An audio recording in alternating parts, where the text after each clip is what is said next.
All right. So Keith Ipple, I don't know if you guys don't know him.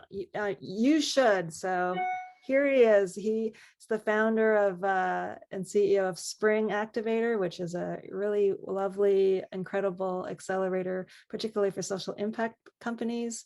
And they have an impact challenge as well, which will tie into there's a little tie-in for the later stage companies into the impact challenge later this fall. And when it comes to getting a great overview of financing, Keith's your guy. So really happy to have Keith back and Spring back, and over to you. Amazing. Thank you so much for having me here. Everybody, it's fantastic to meet those who I don't know, to meet you for the first time. Great to spend the next 90 minutes together talking about fundraising. I am really excited to share in this conversation. I'll tell you a bit about myself as we go through. Just to be crystal clear, I have been working with New Ventures BC on this topic for the last couple of years, and so definitely willing to dig in. I do have the chat box open, so if you have any questions at any point in time, you can just come off of mute, or if you want, you can just type your question into chat, and we'll go through, hoping that you guys will be able to fire away with as many questions as you have. So first, just thanking Angie and the amazing team at New Ventures BC for including Spring in this process and in the journey that you're on. They've been an incredible supporter of innovation in BC for many years now, and competition's seen a lot of fantastic companies come through it. So Angie, thanks for having me here. So for everyone, Spring exists to change the world through innovation. And so for us, that means a couple of things. We love to work with investors and entrepreneurs who are trying to make the world a better place. And in the middle there, you see ecosystem development. And the reason is because with the work that we have done with both entrepreneurs and investors, both nationally and globally, we have also been supporting some communities in how they are developing their innovation economy. And so to that end, we actually have been working now in over 45 communities around the world. I will tell you, I have 2 projects on the go in Southeast Asia right now, which is super annoying because those calls tend to start at about 8 p.m. And so it makes for a fantastic 18-hour day. But the projects are incredible. And one of the benefits of that process, of course, is that it means that I get a chance to see and engage with entrepreneurs and investors around the world, see what the trends are, see what's happening, see what's new, and hopefully bring some of that knowledge and wisdom to you today and ongoing. So just to give you a bit of context, always good to have a bit of proof. We've been around for about 7.5 years. We've trained more than 750 entrepreneurs and supported 500 businesses in the city of Vancouver alone. And we also have a funding roundtable program. That program has helped people to raise about $25 million. I will talk about the Impact Investor Challenge at the end because that is one of the partnership prizes that we're offering as a part of the New Ventures BC competition. So I'll just touch on that as we get to the end. Our agenda for today, how do I? Most common question that occurs in business. I think it's the single most common question that occurs. It probably occurs at least 3 to 10 times a day for all of us as entrepreneurs, which makes it also the most annoying question because it keeps coming up. And so we're going to talk about how do I in the context of raising capital. We're going to talk a little bit about goals. We're going to do a capital raising process overview, different types of funding, and then we'll move into wrap up and next steps. And before I dive in, just want to give everybody a bit of context. Spring is my 4th venture. First 3 ventures prior to that were in the tech space or tech-enabled space. Over the 4 ventures that I've led, I've raised 5 rounds of capital, about $16 million in total into those rounds. And in addition to that, I've personally advised entrepreneurs to raise about $80 million in capital, everything from 50K friends and family through to a $20 million A round and everything in between. So I'll probably sprinkle in some examples and experience throughout. But if you do have questions, I'll probably have an answer, or I can have somebody who I can connect you with who can help. As Angie and I like to joke, that's how I got my hairline, is through all of those rounds. So why don't we dive in? So the important part that we want to do is, when we're in business, we always want to kind of go through this process of anytime an issue comes up, we want to quickly identify what type of question is it. Is it how do I, is it what if, or is it now what? Right? Kind of the three big questions that occur in business over and over again. So what we're going to do today is we're going to really hone in on these kind of like how do I questions. How do I raise around? How do I identify an ideal investor? How do I get to investors, right? Like, so we're going to try and really give you some firm foundation, which will then give you the springboard into the subsequent sessions that Angie referred to. So steps to get to a strong start. So these are the 10 steps that you want to do to get your round rolling well. If you are already rolling, you may need to kind of go back and sort some of these out, but just very quickly, first things first, set goals for the round. 90% of all entrepreneurs do not have goals for their round. And that is, based on the more than, kind of 500 entrepreneurs that we've worked with. Typically what happens with an entrepreneur is they wake up one day and they say, I need money. And that's how the round starts. And so what we're going to do is we're going to talk about how to get proactive and how to make the round work for you. And then the second thing we want to do is focus on our ideal investor. And so what's so important with ideal investor is that all of you have a target market, right? All of you have a specific type of customer you're going for. The chance of any of you saying, I can literally sell to every human being on the planet is probably not true. So, but a funny thing happens is that when we go to raise money from investors, we will literally talk to anyone who looks like they're wealthy. It is the very definition of like leaving your house or your office right now at the end of this session and standing on the street corner with a sign saying, please invest in my business. And so that's what makes a round very inefficient. And so what we want to do is focus and create a very efficient round by focusing on ideal investor, which we will talk about in a few minutes. Then we select our lawyer. Please do select a lawyer who has experience with the support of fundraising rounds. That's very important. Now notice in step 3, we want to meet them. I'm not hiring them yet. I want to meet them, right?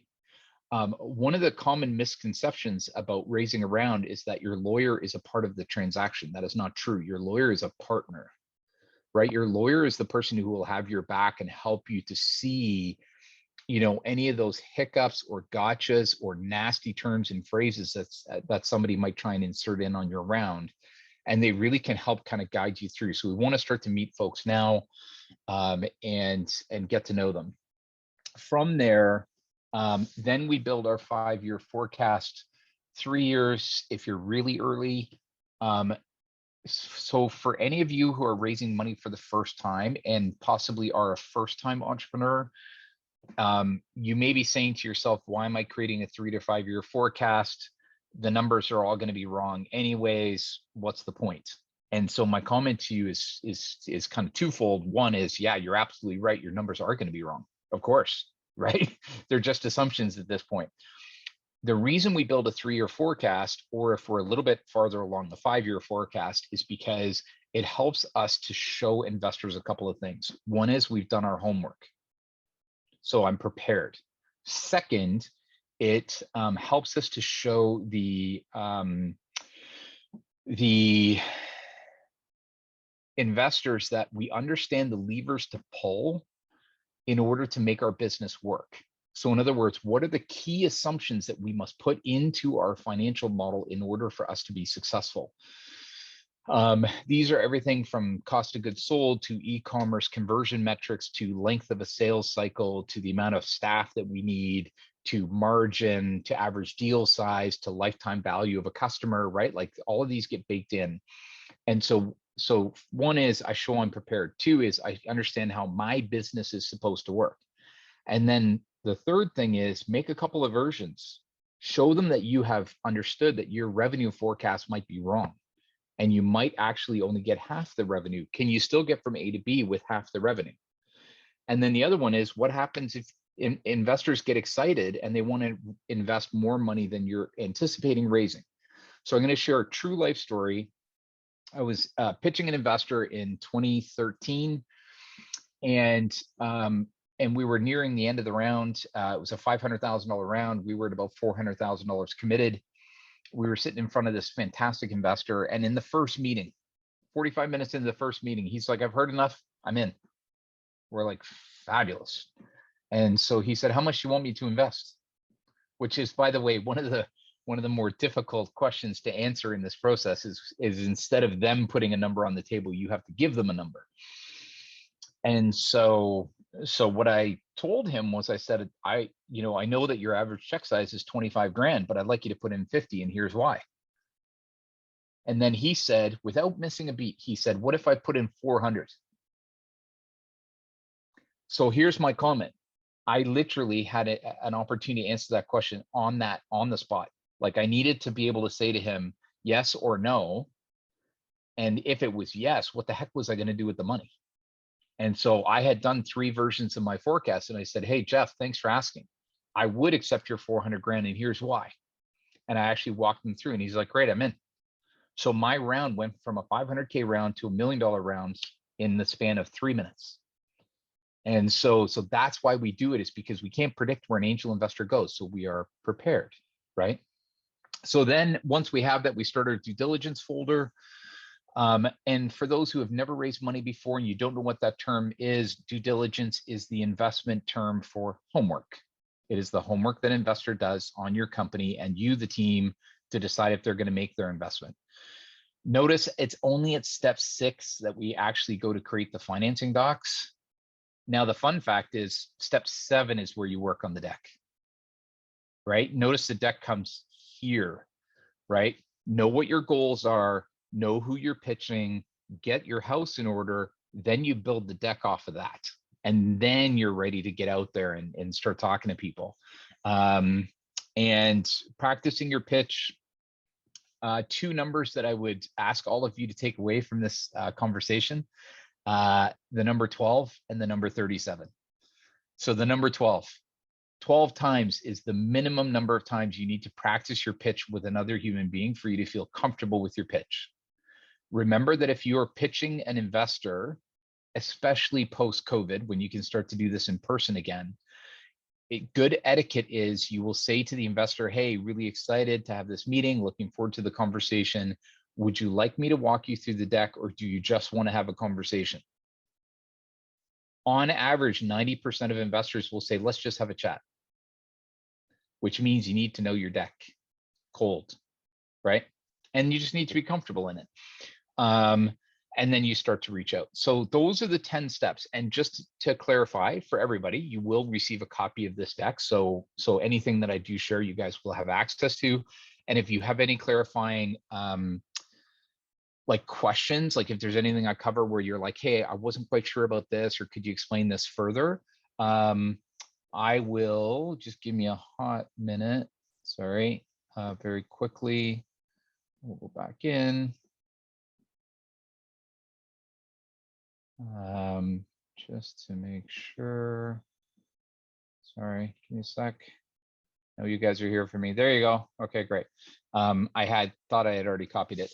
Just put into chat my LinkedIn profile. And so for all of you, if you'd love to connect in LinkedIn, I would love to connect in LinkedIn. It is a journey to raise a round. It takes a village to raise a round. It takes a village to raise a business. So do connect if you have any clarifying questions. So those are the 10 steps. So what we want to do is we want to start with step 1. And that step 1 is in goal setting.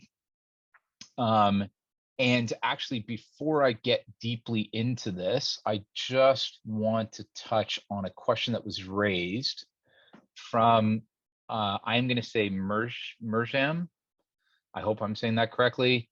Would it make sense to present unit costs at this point instead of a full forecast financial model? So Merjam, it does depend on the current stage that your business is at. But typically what I would say is if you have a handle on what your unit costs can be, then you should build it, and you should build it into a full forecast. But what you would do is you'd present the unit cost number as an assumption. And then over time, that along with other assumptions will go from assumption to fact, right? And so you do want to include that in. By the way, if anybody has not yet built a financial forecast, one of the things that I would encourage is that Futurepreneur has a financial forecast and budget template on their website, so futurepreneur.ca. That template is free to use and it has no age requirement. So anybody, any age can access that tool on the Futurepreneur website, even though the loans are for 39 and under. And so Anthony, thank you. Great question. I mentioned the number 12, which is the number of times we practice, and the number 37 was the second number. The number 37 is a number that I'm sharing with you now. For those who have pitched often, you will know exactly what I mean. For the rest of you, this is the number that you hold lightly. The number 37 is the minimum number of versions that you will create of your pitch deck by the time you close your round. Because as you go through, you will get feedback constantly on the deck and you'll make progress constantly in the business. And so just embrace that you're going to have to create a minimum of 37 versions over time. Know that now so it doesn't frustrate you 4 months into the round, right? So just so you know, in our funding roundtables, we actually have the companies that we work with, they actually track the version numbers on all their versions. And we actually celebrate it as they hit benchmarks like 10, 20, 30. As they go through. So that's the number 37. So those are great questions. Yeah, and Anthony, you're already on version 45. So yeah, I hear you. And good for you for continuing to evolve it. I think that's fantastic. So just coming back to goals, it's a full-time job, but it is something that we, it's only a full-time job at moments in time. It's not a full-time job all the time. It's a full-time job at two moments. The first one is when you do the initial prep work and the initial outreach. Once you start to do the initial outreach, what happens is the effort starts to tail off as you're waiting for investors to get back to you, as the initial conversations are starting to happen. So what happens is you kind of have this peak effort to prep up and do initial outreach, then it starts to tail off. Once you start to hear your first yeses, that's when the effort starts to climb back up to the crescendo as you move towards what we call the close, or when you collect all of the checks. So just keep that in mind as you go through.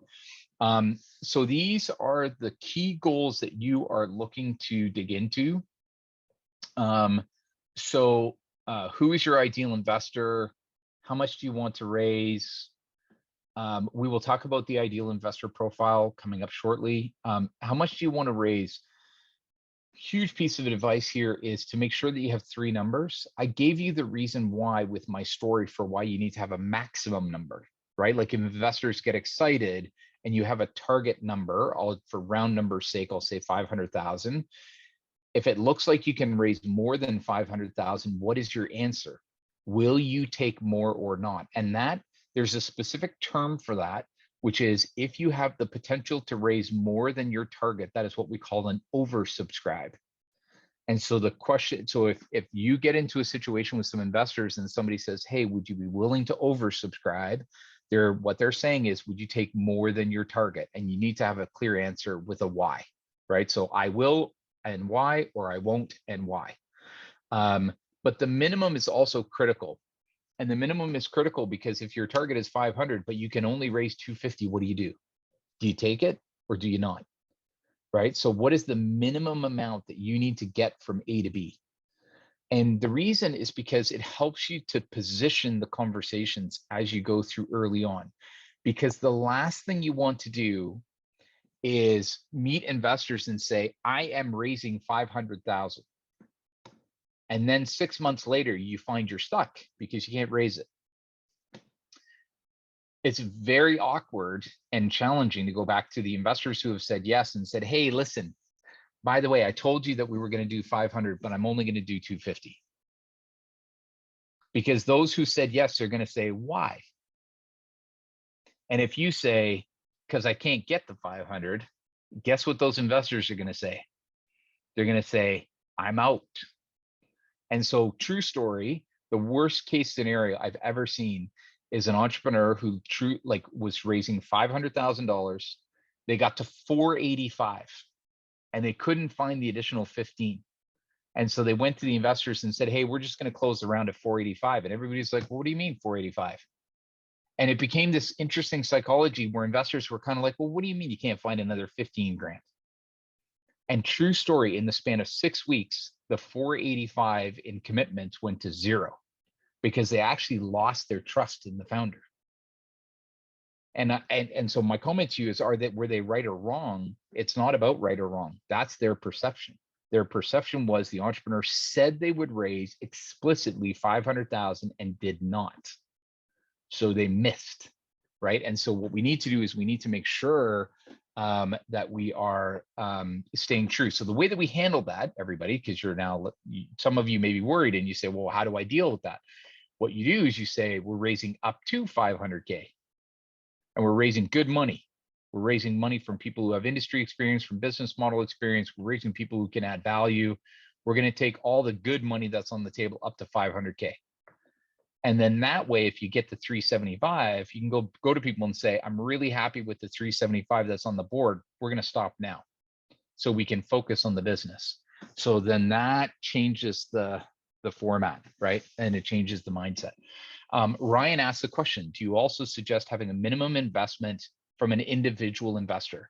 So typically, if you're raising a round of, say, $250,000 or more, the minimum check size is 25K from investors. I have seen some entrepreneurs set a minimum of 50K. What I would say to you is there are always exceptions to the rule when it comes to minimum check size. And so I'll give you an example.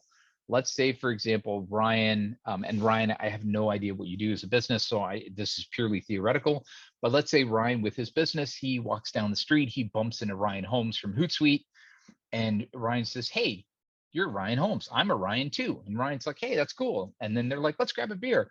And so then a half an hour later, Ryan Holmes says, hey, cool, great to meet you. And then Ryan Lancaster says to Ryan Holmes, why don't you invest in my business? And Ryan's like, well, I'm not really investing right now, but I could write a 25K check, or I could write a 15K check. So my comment to you is, when somebody who is like super targeted, highly aligned for you, if you're an impact entrepreneur, Joel Solomon, if you're like a digital media entrepreneur, then it's Ryan Holmes. Like, if you pick some people, ecom would be the guys from Article, right? Like, if somebody's super awesome, you can set a minimum, but still make an exception. And that would be fine. So just know that you can do that. Sharon asked the question, what if there's a possibility of oversubscribed? Since the finance round, every existing investor as their pro rata.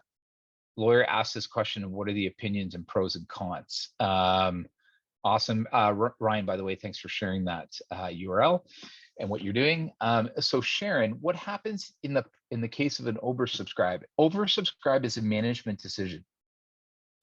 So oversubscribe is the decision by you, the founders, the founding team, to say, are we willing to go over or not? And why? And so when we think about an oversubscribe, we're thinking about a couple things. One, of course, is who are we letting in? Like, who is the special person or persons that we're going to allow into the round? Second is, how do we feel about the dilution? Third is, we also think about what we committed to everybody else.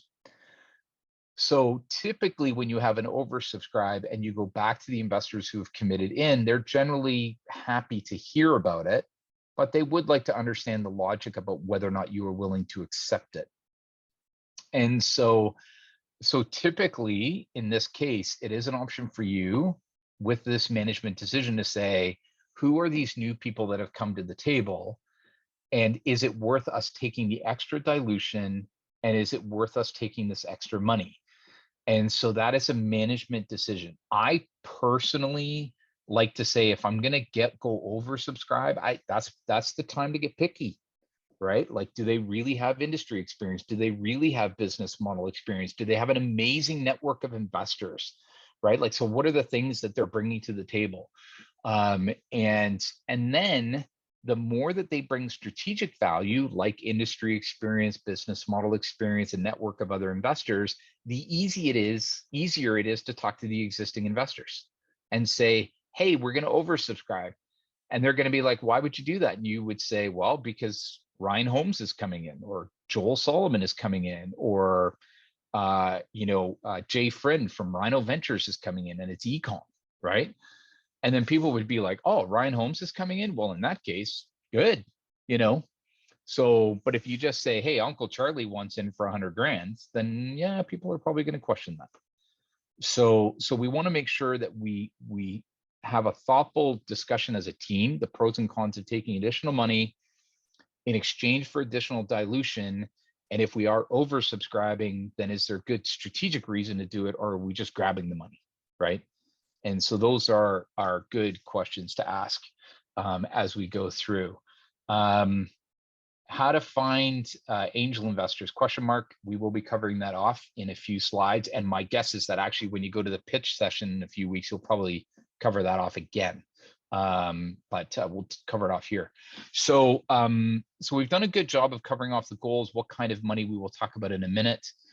Thanks, Sharon. The other key piece, everybody, please remember, I'm a huge chocoholic.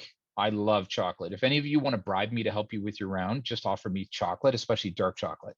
However, the reason I'm mentioning it is not because I love chocolate. The reason I'm mentioning it is because chocolate is probably the most seasonal business in the world. 40% of all chocolate is sold in the 4 weeks leading up to Christmas. 20% is sold in the 3 weeks leading up to Easter. And 10% of all chocolate sales are made on Valentine's Day. Think about that. So it is the same with fundraising. You will not raise $1. I will bet any of you, you will not raise $1 in the month of August, period. Why? Because angel investors are what? They're wealthy. They go on vacation, right? So this year they'll go on vacation in the province. Next year, they'll go to the south of France, right? And then in the wintertime, same, right? So what happens is from July 5th to September 15th, the chance of you raising, like getting a check to clear the bank, is sub 10%. The same occurs in the month of December, loosely December 5th to January 15th, because it's ski season and the investors go away. And so my comment to you is, you know what, Anthony, there was this interesting story that happened last summer where everybody was like, oh, all the investors are around. I've never seen so much activity in investing as there was in the summer of 2020. In all the companies that we saw last year of spring, we saw 6 checks written in 2 months, not rounds done, checks written, 6. So, because you know what, they own cottages. They have a place up in Whistler. They drive up and they hang out there, right? Like the point is they go out of pocket. So it's just really important to note, if any of you say to me, Keith, I want to close my round by August 15th, the answer is no, you will not. You will either close your round by June 30th or you will close it by October 15th. Same thing if it's December. So just plan for it. If you plan for it now, then you will come from a place of abundance. You can adapt accordingly. So your sweet spot, just so you guys know, September 15th to December 5th, and then January 15th to May 31st. Those are the sweet spots to raise around. And then, fading time and then kind of blackout period. Friends and family don't count, because what happens, of course, is you get them drunk on Christmas Day, and then you have photos, and then they have to write the check. But that's totally a joke. I'm sorry, I just being cheeky here. So, but yeah, like totally cool. Friends and family can close anytime. I'm just going to pause here because we've covered a fair bit of ground just on like the 10 steps, as well as on setting the goals. So I just want to come off of share screen for a hot minute just to see if there's any specific questions anybody wants to come off of mute for. And then once we're done, we can just dive back in. Christine, go ahead. Yeah, thanks. This has been great. My question is more about being proactive and looking into the future and understanding not just the round that we're currently raising, but the implications of future rounds, and having a strategy so that we can avoid down rounds and we can make sure that we have the return to our investors. So you ask a really important question. Typically when you're in the goal setting phase, you are keeping an eye on the future. Do you think you're going to go venture scale? Do you believe that you will have venture capital funds like VC funds involved? Do you have an intent to go public? Do you plan on holding on to the business until you retire? What is that spectrum? Typically in this round, you're kind of thinking about it from at a high level in the beginning. But once you start to put together the composition of the round, so that is the investors that are involved, and you start to look at the shape of the paperwork, that's really when this kind of like future forecasting comes into focus. So one example I would give everybody is a SAFE agreement. And if you don't know SAFE agreements are simple agreement for future equity. So SAFE is an acronym. And it's one of the 4 main ways that investor will invest in your business. So the reason I'm mentioning this, Christine, is because if you said, you know what, I'm not sure if we're going to be venture scale, and I really don't think I'm going to have venture capital funds involved in the future, what that would do is it would cause you to move away from a SAFE agreement in this current round. And the reason is because a SAFE agreement does 2 things. One is typically a SAFE agreement converts into preferred shares, which tends to signal very clearly a venture scale company. Second is that a SAFE agreement really is designed to both signal to investors as well as to others that your intent, if all goes well, is that the next round will not only be a next round and it will be larger, but it will be led by a venture capital fund. So that's where this kind of like future thinking starts to come into play. But typically what I would say is stepping into the round at goal setting, you're going to kind of set the compass on those future rounds. And then you're going to get to clarity once you start to put the round together and you start to think about, you know, what's the appetite on the round? How much am I going to raise? What are people presenting for paperwork? Because what it does is it allows you and your co-founders, if you have co-founders, to look in the mirror and say, where do we really want to go with this thing? Like, do I really want, like, people want to invest $1 million? Do I really want to do that? Or if only 250 is on the board, then you say to yourself, well, are we really going to get from A to B? And so for me, I just find it's a 2-step process. So it's a great question. Thanks for asking. I hope that was a good answer. Cool. Any other questions? Thanks, Christine. Cool. I'm going to dive back in and just, again, keep firing away on the questions in the chat, and I will continue to track chat as we go through. So I'm just going to lay a bit of foundation here. So in Canada, these are the main ways that you can generate revenue for your business. So of course, your own back pocket, friends and family revenue, grants, loans, equity, and equity crowdfunding. In theory, there could be a few of you that could also raise money through traditional crowdfunding. If you're a business to consumer company, especially if you have a physical product. But I left it off the board for now, just because it tends to be more the minority where that will come into play. I'm going Alternative Design Lab just asked a question. I'm going to hang on to that question until we get to the ideal investor profile. So thanks for asking that. I will come back to that question. And so, yeah, so the important part for you as a founder is you want to look at all of these sources objectively. It's very common for us as human beings, as well as founders, to look at some of these things and say, I don't want to do that.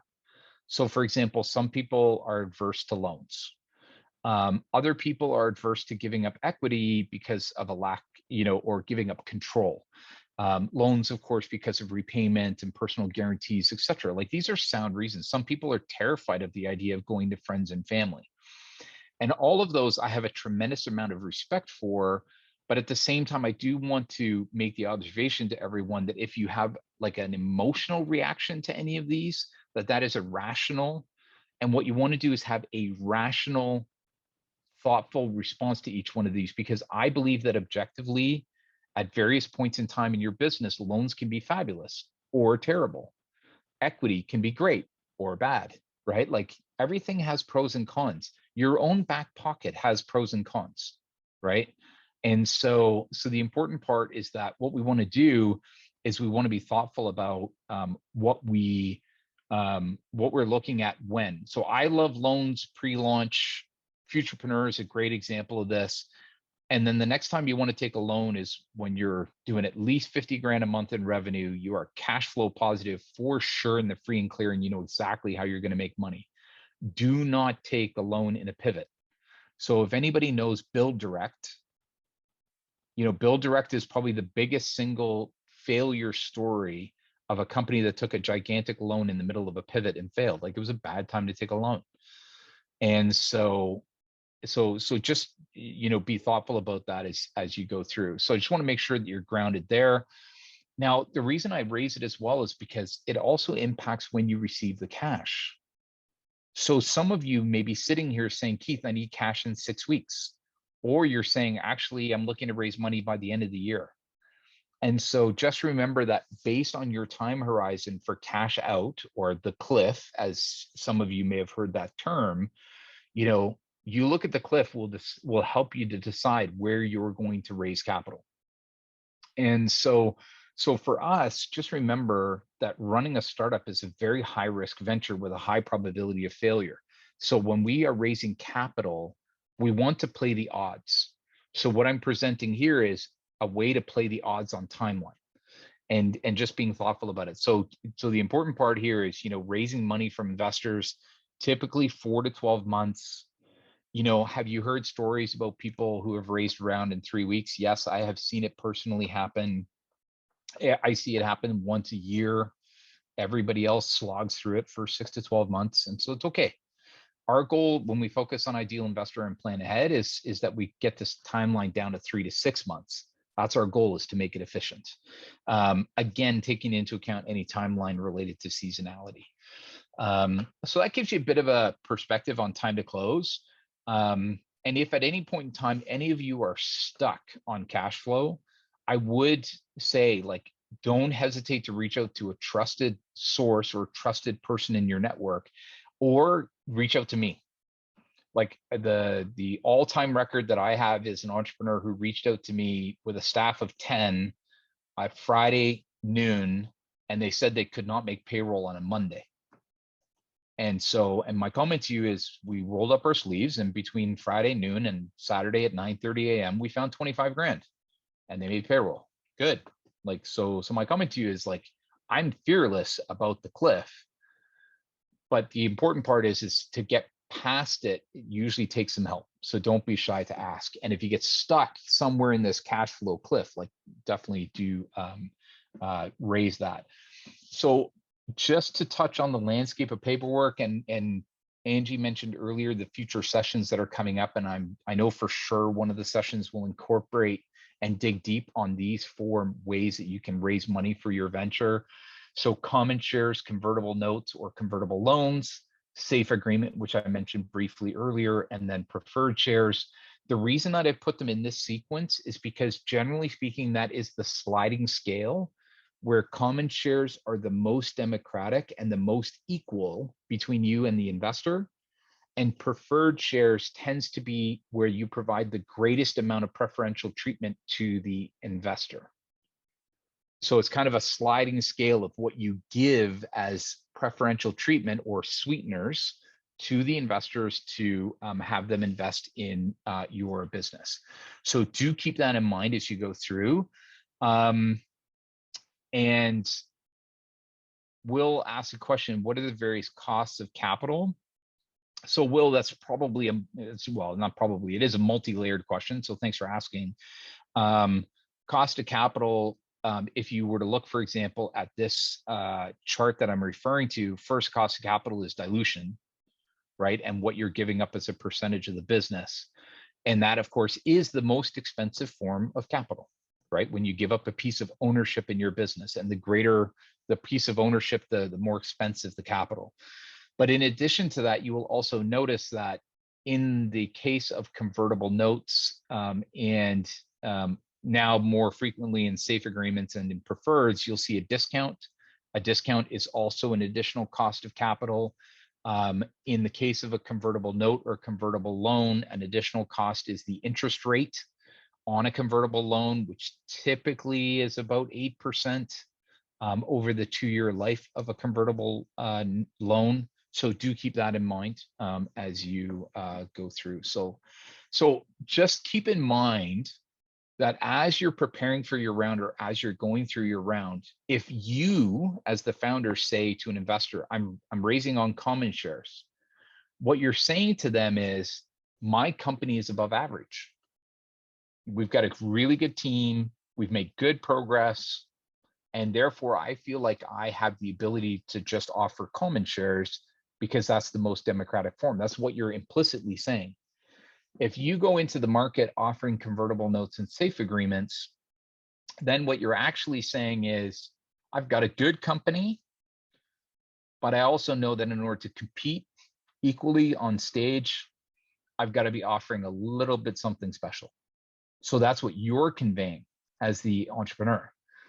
If you're speaking to an investor and you say you're raising common shares and the investor says to you, I want to do a safe agreement, or I want to do convertible notes, or I want to do preferred shares, the investor is very clearly telling you a couple of things. One is they're telling you that they believe they need or want preferential treatment specifically for your company, right? So they're signaling to you where they think you stack. And the reason I'm sharing that with you is because we want to demystify this process. Remember, this is just a sale. The only difference is you're not selling your product or service, you're selling a share certificate. So this process of offering the paperwork is a way for you and the investor to signal to each other where your company stands on the risk reward kind of spectrum, if that makes sense. So keeping that in mind, are there any questions? I'll just quickly pause there, and I'll come off of mute because sometimes, when we go through common shares and convertible notes and safes and pref, sometimes that will trigger some questions. So we'll just quickly come off of screen share for a minute, see if there's any questions. So far, so good. Awesome. Okay, good. I'll keep on going.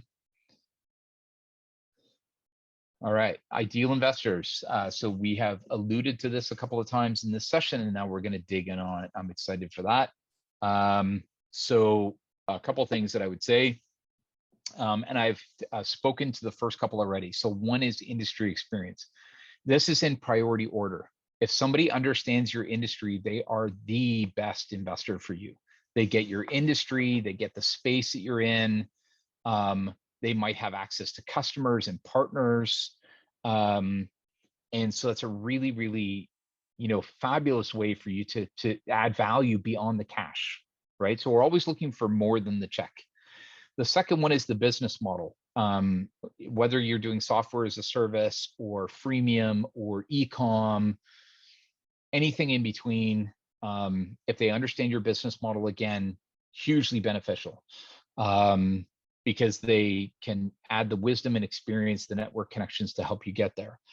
Now, in terms of network, I like to rank it very specifically, which is priority one is a network of other investors to help you close your round, then a network of customers and partners, then a network of talent, right? So when we're raising a round, that's kind of like how we kind of stratify their network connections.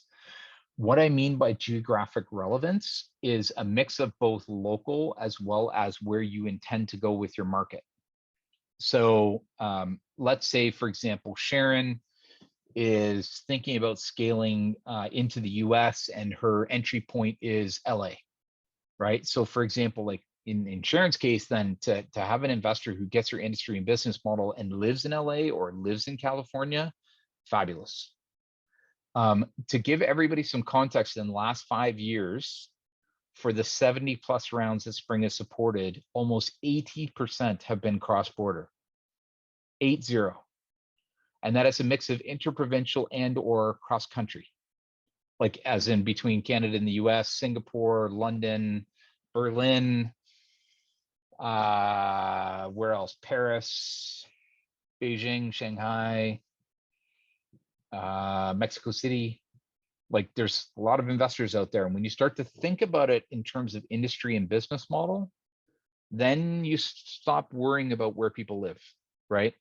But it's always good to have local investors that you can connect with locally for coffee to like kind of talk things out, etc. So that's geographic relevance.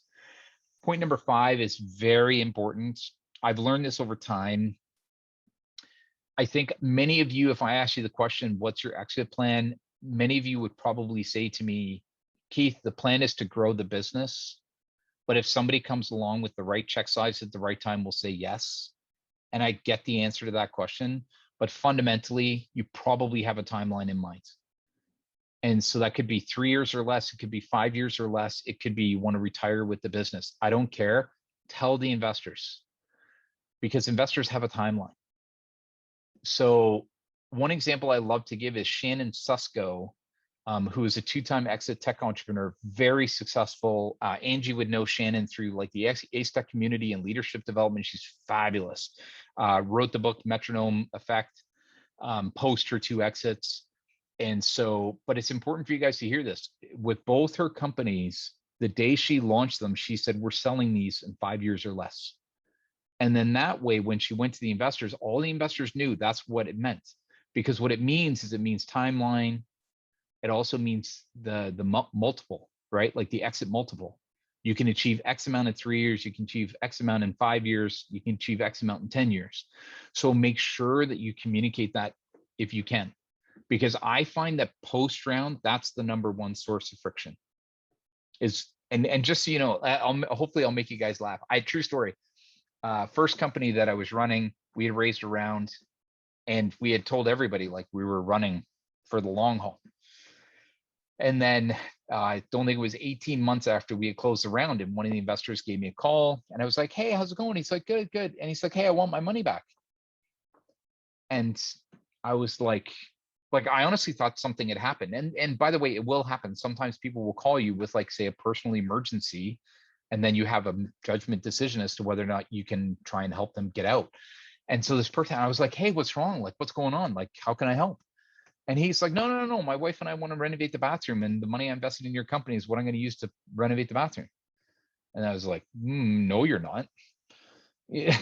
And he's like, what do you mean? And he lost it. Like, I'm here to tell you, he went mental, and for 6 weeks, I swear he called me 4 times a day, every day for 6 weeks, wanting his money back.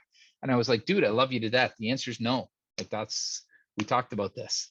Right. And so then I had 6 weeks of heartache until he finally gave up, which is good. But the point is like, it can create challenges. And so, this is something that we just want to dig into. Cool. And then the other thing that I would say is focus on impact. For any of you whose product or service or the space that you're in is making the world a better place, the fastest growing segment of early stage capital today by far is impact capital. So if you do have if it's a part of your vision and a part of your mission is to make the world a better place, and you can articulate that, you will open up an entirely additional dimension of capital source. And so if that is important to you and it's a part of your business, then just know you want to clearly articulate that so you can open up that channel of capital. The other thing that I would say on this, just to quickly touch on it, is that we definitely are looking for values-aligned investors, people who are easy to work with, a long-term partner, long-term, as long as you want to be in this thing. And so please do keep in mind, you can and should reference check your investors. Remember, you guys reference check your employees. You are selling these people a piece of your business. Please reference check them. And there's a fun fact.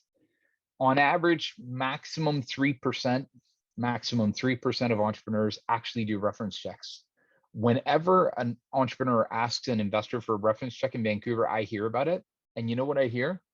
The investor always says to me, smartest thing they could have asked for, because I'm buying a piece of their company. They should be asking for references. So if you want to make yourself stand out from the crowd in the process, and they say verbally yes, ask for a reference and say, hey, listen, I'm excited to have you in. Can I speak to one of the CEOs that you've invested in to find out how I can work best with you? Which is code for, are you a monster? Right? But we're not saying that. We're saying, hey, can we work well together? Right? And so It's hugely valuable. And if an investor says no, great, then you get to say no back, right? Because if an investor is not willing to give you a reference, that gives you everything you need to know. And I just want to be crystal clear on this. I personally believe that investors are just a microcosm of humanity. 98% of investors are amazing human beings. Yes, 2% are evil, but it's only 2%. But that's why we do references, is just to make sure we didn't get stuck with one of the 2%. Okay. So where to find them, and this is going to lead into the how do I meet them question, which came up earlier. And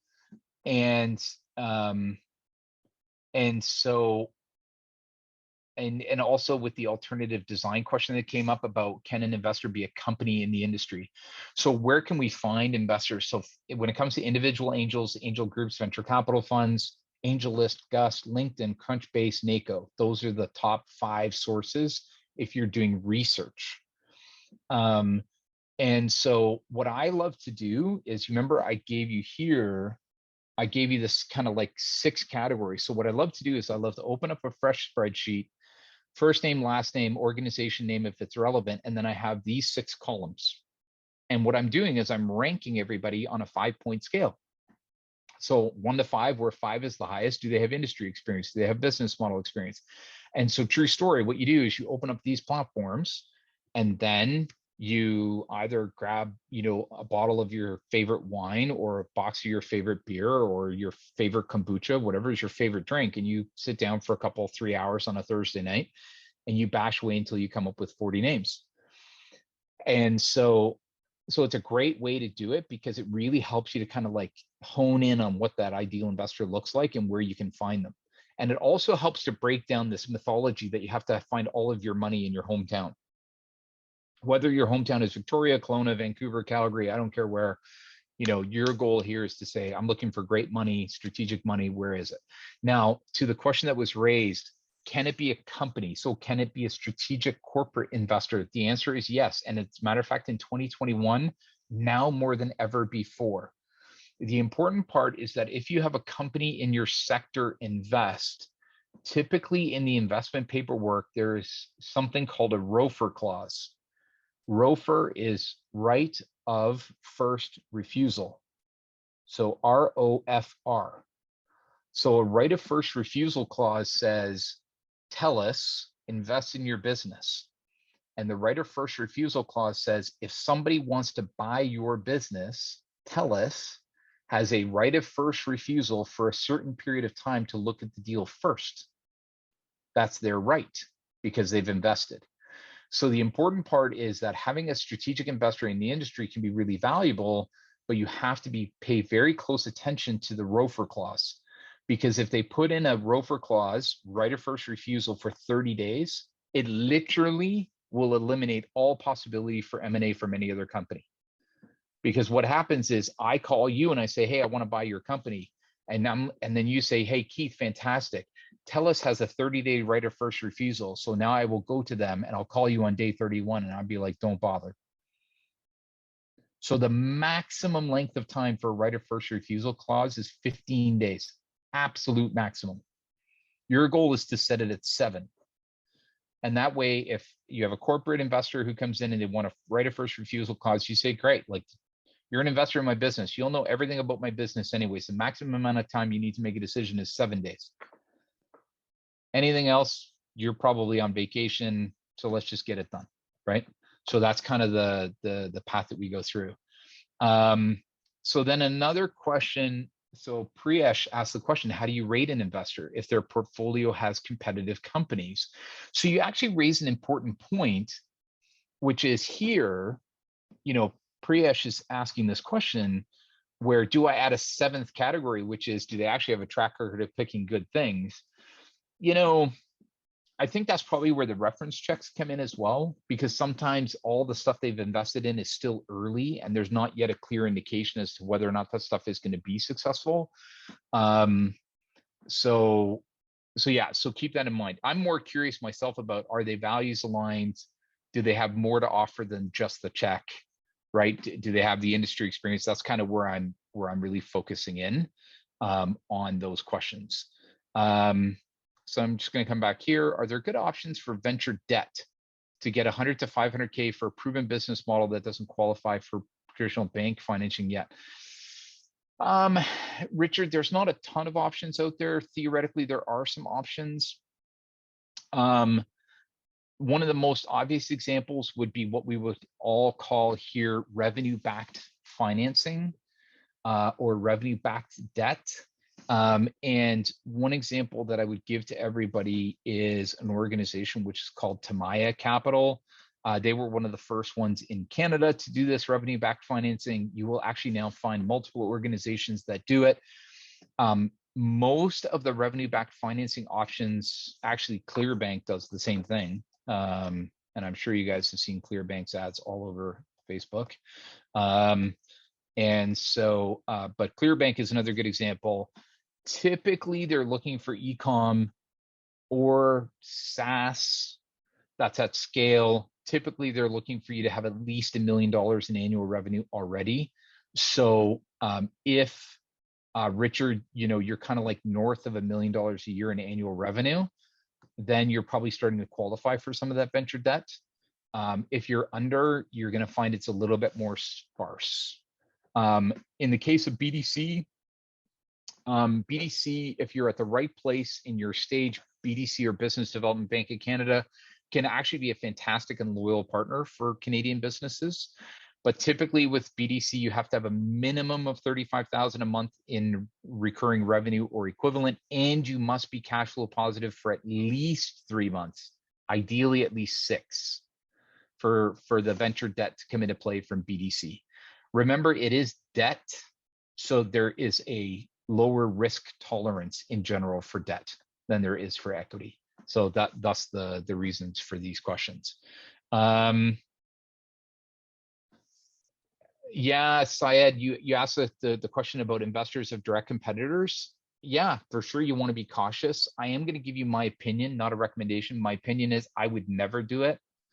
And the only reason is because they have all the inside scoop on the competitor, and then they have all the inside scoop on you. And even the most thoughtful person in the world runs the risk of making a mistake. And so I just think that I personally go arm's length on that one. Indirect, maybe a different animal, right? But direct, I personally avoid. And then another question that was asked, can you receive contributions like R&D, research and development, et cetera, instead of capital? My assumption here for all of you is that you are looking at things like IRAP, which is an amazing partner of innovation companies in Canada. You are looking at SHRED, Scientific Research and Experimental Development, I think is the current long form of that acronym. And there's things like MyTax, which is amazing. And there's numerous other grants out there. Angie usually has a student intern grants every year, or at least I think you manage that, Angie, with ISI. I think it used to be called ISI grant. And now that I'm putting words in Angie's mouth, she's going to text whether or not I owe her a beer. And so there's lots of great free money out there. So my encouragement to everybody is, yeah, look at that stuff. Absolutely. That falls under that. Remember where we talked about like friends and family, revenue, grants, loans, equity. Always look for grants. Don't devote your whole life to grants. They can be incredibly time consuming. Be strategic about it. And what I do find, and I'm going to make now just a personal comment, which is I have seen innovation entrepreneurs in Canada literally go 17 years and counting on the backs of like SHRED and IRAP and MyTax and other grants, and they really haven't generated any meaningful amount of revenue. They really haven't generated any enterprise value at all. Just know that you can literally skip off the top of bankruptcy to retirement based on the Canadian grant system. So try and avoid that because you just could do more with your life. So I personally, here, if you guys want one reason, and this is a hard recommendation, I recommend everybody on this call try and raise money from investors. Hard recommendation. Here's why. You don't need to take the money, but here's why. There's something magical about sitting in front of a room full of super wealthy people who can literally be worth $1 billion or more, to try and get them to invest in your business. And the reason is because if they ask you the question, what's new, you would never dare say nothing. If you want to create meaningful momentum and progress in your business, try and raise a round. Because every single time you talk to an investor, they ask you the question, what's new? Like it enforces, it's such a massive external motivator for progress. So you don't need to take the money, but boy, oh boy, does it like hyper focus you on making progress. And so, yeah, Francis, yeah, you know, and we do learn, right? Like that's the point. We're not here to be right. We're here to learn and fall forward, right? So cool. The other thing that I would say is that there's one big burning question that's coming from investors always. All of you are early stage. None of you are doing $10 million in annual revenue. None of you have been profitable for the last 5 years. So the investor is doing a character-based investment, which means that all they can do is look at you and your team and say, do I trust you with my money? That's literally what pre-seed and seed investing is all about.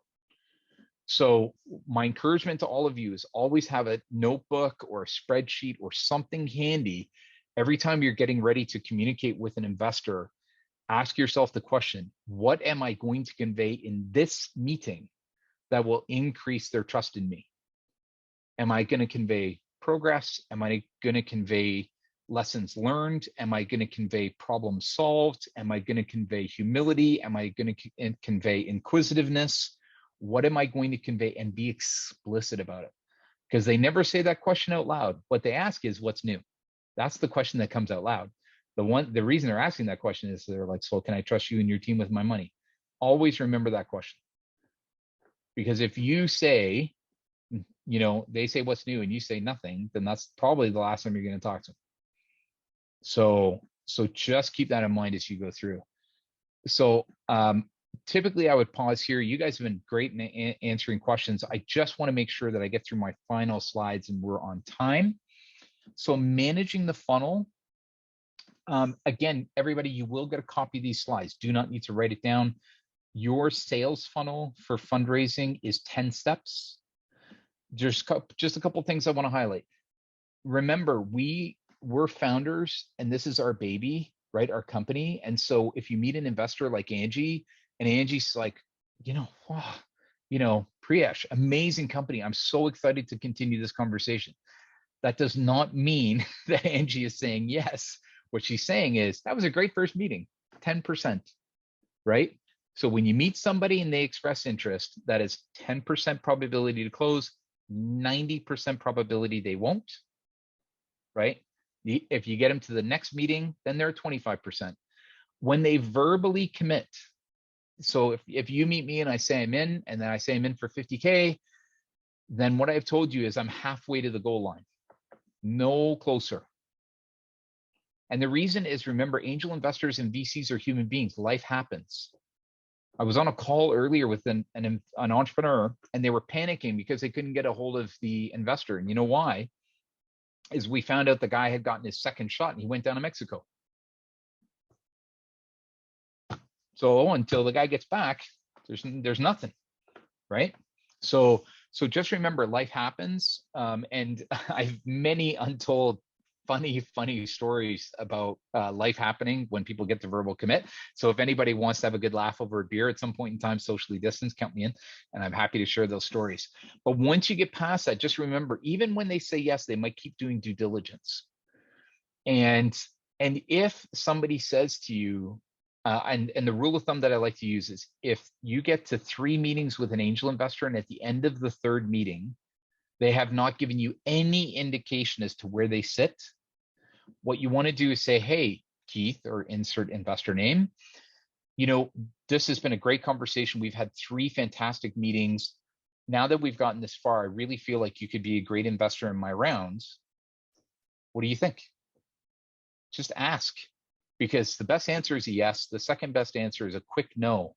Maybe is the death of a round, right? And so I could say to you, yeah, you're right, I'm in.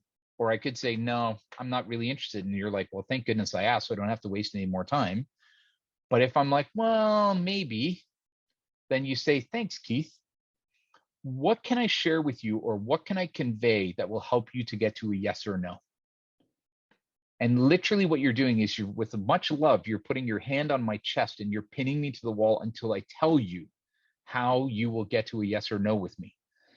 And so typically if I say maybe, in the Canadian context, that's a Canadian no, right? Like, so a lot of investors in Canada are like, this is really interesting. Let's keep in touch. That's such a Canadian no, right? And so then you say, you know, great, how can I help you get to a yes or no? And when you pin them to the wall, they're usually like, yeah, probably not interested. Or who else is in? Or who's leading the round? Ah, now they're interested, but they don't want to lead. Well, that's helpful information, right? So that's really powerful in this process that we call a sales process. The other thing is they could say, you know, I'm actually really not convinced that you're different from the competition. Thank you. Now I can clearly come back to you with an answer for that, right? Like, so the goal is to get to clarity. Then they review the paperwork. Step number 7 is not the term sheet. Paperwork is the legally binding document, share subscription agreement or convertible note agreement. A term sheet is a Valentine's card. Just to be crystal clear to everyone, a term sheet is not legally binding in any way, shape, or form. So when somebody asks for the term sheet, all they're asking you to clarify the terms. That's all they're asking for. So that still puts them back here at step 5. Once you send them the actual paperwork, then we're at step 7. Okay. Then negotiation, sign paperwork, and close. That's the 10 steps to get through the funnel. So getting out there, just remember, we want to be ready with the state of our business. It is important to note that if in the first meeting, somebody says to you, what was your revenue last quarter, or how many customers do you have? You need to have those answers, right? You can't be like, oh yeah, revenue last quarter. Yeah, I think it was about 500K, or I think it was about 50K. Like, no. Right? Like, you're a founder in a startup, like you need to know your numbers cold. And so the toughest example I saw was in a due diligence meeting with a group of investors, 12 investors in a room with a company. And one of the investors asked a question about the financials. And the CEO was like, oh, you know, thanks for asking the question. I will allow my COO, who was the second person sitting there, he's like, I'll allow my COO to answer that question. So the COO answered that question. Then the investor asked another question about financials. And then the CEO said, the CEO will also answer that. And then the investor literally stood up immediately and said, if you can't answer this question as the CEO of your company at this stage, I'm out. And he walked out the door. And I will tell you, 11 other investors followed him, like done on the spot, because the CEO did not know his own numbers. So please know your numbers. Due diligence folder, again, due diligence is homework. If anybody needs a due diligence folder checklist, either Angie could have one kicking around quite easily. If not, I could definitely share one through Angie. So if anybody needs a due dil checklist, happy to share that. One of the biggest questions I always get from people is, what if an investor gives me a due diligence checklist that has 100 items? What do I do? And then my answer is, you say no, but you say no with very good reason.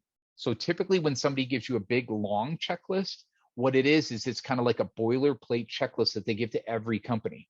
So what you do is you go through the list and you say, hey, thanks for the list. These are the things I can provide. Now, these are the things I can't provide, and here's why. This block is related to another type of business model. That's not me. This block is related to somebody at a farther advanced stage than me. Therefore, I don't have it yet. Like, so you just kind of walk them through. So typically for every 100 items that an investor asks, you probably give them 30, 35, you know, thumb in the air. But it's okay to say no. Just give them a reason why, right? You can't, you know, just to be super clear about that. So I think that's great. And then Angie, I've had a couple people ping in chat about the due dil checklist, so you and I can sync up on that, which would be fabulous. So cold calling investors. A question comes up all the time. And so I'm going to walk you through some of my tried and true. I personally find that the best type of intro, the highest quality, is to be introduced by CEOs that they've already invested in. There's something a little bit magical. Like, I understand the whole, like, get another investor to make an intro, of course, which is number 2 on my list. But the reason other CEOs is there's just something a little bit magical about, like, Angie invested in my business, and then I say to her, hey, you know, Francis, I met this guy, Francis. He's an amazing founder, and he's in a space that I know you invest in, Angie. Can I make an intro? Like, there's just something magical about that kind of relationship. And so typically what I encourage is, if you don't know those CEOs, reach out and say, hey, I'm a fellow founder. I'm a fellow startup CEO. I noticed you raised a round recently. I'm just about to embark on doing the same. I'd love to grab 20 minutes of your time to pick your brain on it. Most CEOs will say yes. So then what you do is you have 1 or 2 meetings with them. And then at the end of the second meeting, maybe the start of the third meeting, you can say, hey, listen, by the way, I noticed that Angie is an investor in your business. Would you be open to making an intro? So that's a fantastic way to go from cold to warm. Fellow investors, obviously, if you have investors in your round, you can ask them to make introductions. One thing that I would encourage is, some investors are willing to do the cold calling on your behalf, especially if you're a part of an angel accelerator or an incubator. So for example, like Angie knows some of the investors in town, like some of the Van Tech folks, and I know people. And so it's okay to be like, if you're connected with somebody and you have a good relationship, to say, hey, can you help me get to that person? And because sometimes one investor cold calling another will have a higher success rate. The other one, of course, is stalking in LinkedIn. I put that just to hopefully make some of you smile. You can do Twitter and you can do Facebook. I will tell you, Facebook is super weird if you do it to an investor. So start with LinkedIn, maybe Twitter. But in LinkedIn, what you do is you follow them. And then what you do is you start to like and comment on their posts, right? So Mike Winterfield, Active Impact Investments in Clean Tech. He's a clean tech investor in town. If you're a clean tech company on this call, what you would do is you would follow Mike, and every time Mike makes a post, you would like it, and then you would comment on it. And after you've commented 3 times on an investor's post, then reach out and connect. And then what you do is you say, I've been following you on LinkedIn, and I commented on a couple of your posts, including this one, and I'd love to grab 20 minutes just to share kind of like opinions on this topic. Fab. Like, that's a great way to connect with an investor. And I've seen people be very successful with that. Remember, you can ask for advice first. Always try and ask for advice first, assuming they've been there and done that investor. If anybody knows the name Praveen Varshney in town, Praveen Varshney is a great example of an investor who you can reach out for advice. But remember, Praveen is also a professional investor. And so if you're just asking to raise money, just be honest, like, and just say, hey, I'm raising money. Be very precise on fit. If you're cold calling someone, say, hi, Keith, I noticed that you only invest in impact in food and agri-tech. And I am a food and agri-tech startup, and I would love to tell you my story. So, remember, like, investors get a lot of messages. And so if somebody's like, hey, Keith, I'd love to pitch on my company, who cares? But if I'm food and agri-tech and you're food and agri-tech and you tell me explicitly, I'll probably take a peek at it, right? So that's kind of the mindset. And then just remember to run it like a sales process. Average number of attempts in LinkedIn is 4, minimum is 3. I've seen it go as far as 7 to get a connection. But just remember, like, don't stop at 1. Like, keep going. Sales process, right? And then just some final tips and tricks. Due diligence you will be going through in a future session, so I won't belabor that. And so, just remember, it's kind of a 4-stage process. First meeting, getting excited about the opportunity, skeletons in the closet, and then the check boxes at the end. That's kind of the 4 phases that you'll go through. Know your audience. We've talked about knowing them, ideal investor profile.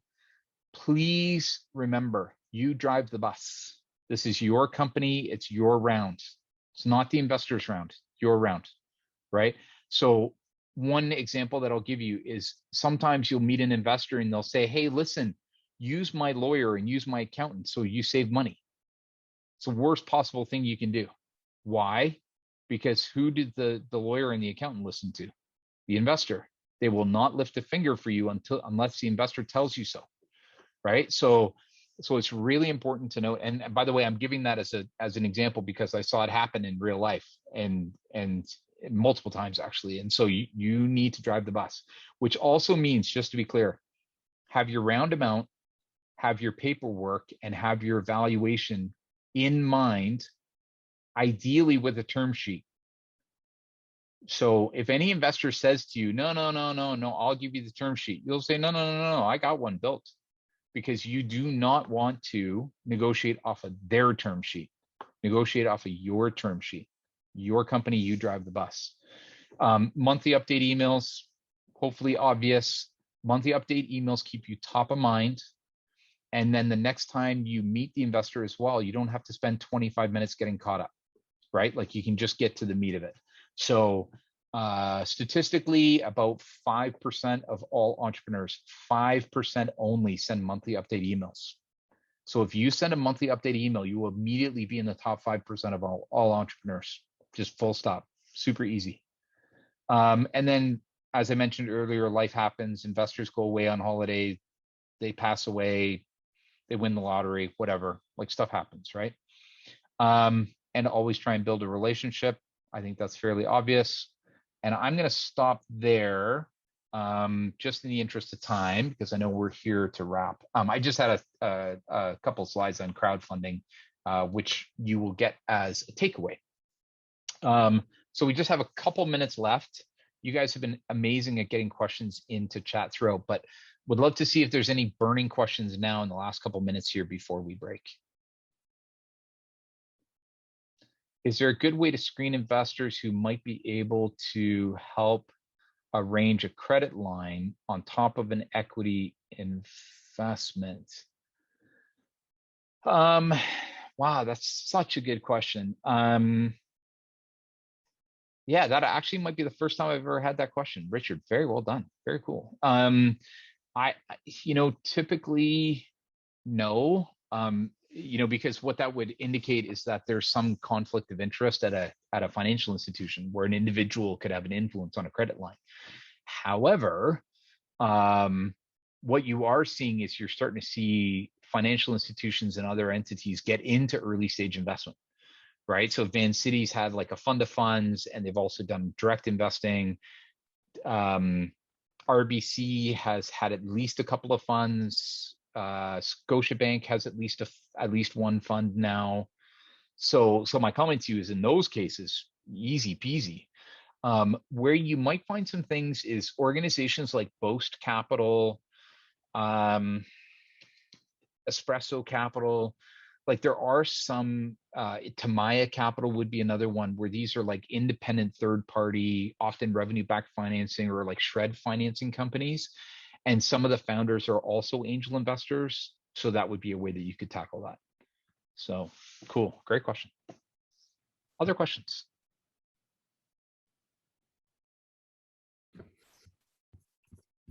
Amazing. Angie, I think we're coming up on time. Just for everybody, I am just going to quickly pop into chat one final time. My LinkedIn profile. Please do not hesitate to reach out at any point in time. Would love to hear from you. The most impactful company in the New Ventures BC Challenge will win a guaranteed spot in the top 20 of our Fall Impact Investor Challenge, which is a 10-week program that gives you a shot at a minimum $100,000 in equity. And so we're really excited about that. And then the second thing is, if anybody's looking for dedicated support on your round, we at Spring have something called a funding roundtable. We will be kicking off a funding roundtable in June. If anybody's interested to learn more, do reach out to me, and I'd be happy to share some of that info. Angie, over to you. Awesome. Thank you, Keith. You make it so easy for me. I just have to sit back and watch. So it's great. Appreciate it.